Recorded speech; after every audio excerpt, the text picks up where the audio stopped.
Hello, Grand Rising, good evening, whenever you catch this video. So I'm going to talk about seventh dimensional beings. I have been able to be granted the seventh dimension, esoteric knowledge, wisdom, how well I think different. And I'm going to tell you, this is how to know if you are within the seventh dimension of spiritual evolution. You have a completely blank mind. You've been wiped clean of everything that you once knew, and then you have to relearn everything all over again. But on this time, you're only going to learn what is presented to you. By spirit, by source.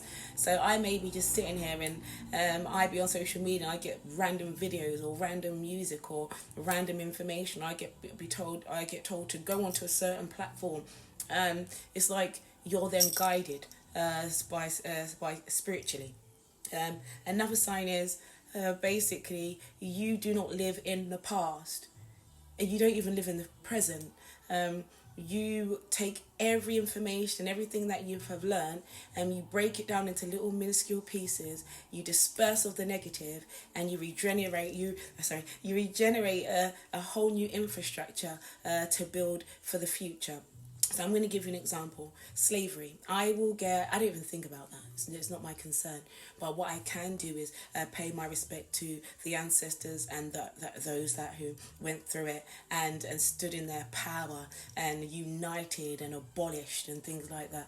You know, me, you, or anybody that lives in this present time today can never in your lifetime go through what our ancestors, any colour ancestor, you are too weak. It's not in a bad way, but you're too weak as human beings to even live in their era.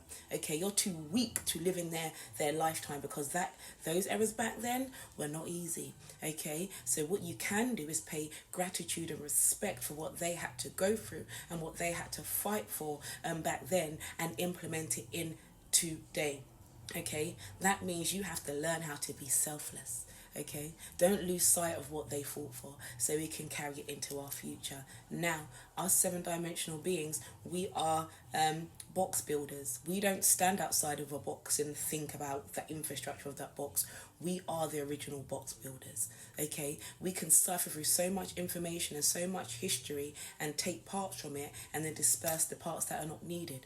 Okay, so it's take what not to do and take what to do. You will know the difference. So then implement it into the future evolution. You've got to be an